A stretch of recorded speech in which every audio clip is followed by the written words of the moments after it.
Hello friends, ఎలా ఉన్నారు? అందరూ చాలా చాలా బాగున్నారు అనుకుంటున్నానండి. విశాఖ డైరీస్ ఎపిసోడ్ 4కి స్వాగతం అండి. మేము 8న హైదరాబాద్ లో స్టార్ట్ అయ్యాము. ఆ ట్రావెల్ ఎపిసోడ్ చూసారు మీరు. 9th కి మేము విశాఖకు చేరుకున్నాం కదా. హోటల్ చెక్ ఇన్ అయిన తర్వాత ఆ రోజు ఆఫ్టర్నూన్ వరకు రిలాక్స్ అయ్యి 3 కట్ల మేము ఇక్కడికి బయలుదేరమండి. కైలాసగిరి ప్రకృతి అందాల శ్రీ ఈ కైలాసగిరి అండి. చూస్తుంటే అచ్చంగా అలాగే అనిపిస్తుంది. 3 రకాలుగా మనం కొండ మీదకి చేరుకోవచ్చండి. మెట్ల మార్గం ద్వారా వెళ్ళొచ్చు, రోడ్డు మార్గం ద్వారా వెళ్ళొచ్చు, ఇలా రోప్వే ద్వారా కూడా వెళ్ళొచ్చు.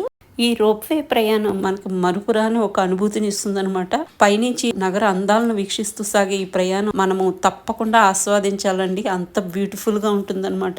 ఎందుకు అంటే గనక మనకి సముద్ర మట్టానికి 360 అడుగుల ఎత్తులో ఉందండి. ఇది 380 ఎకరాల విస్తీర్ణంలో విస్తరించి ఉన్న ఈ ప్రదేశంలో మనము ఎంతో అమూల్యమైన సమయాన్ని గడపొచ్చు అనమాట. ఎత్తైన తెల్లని శివపార్వతుల విగ్రహ రూపాలు మనల్ని ఎంతగానో ఆకట్టుకుంటాయి. అంతేకాకుండా మన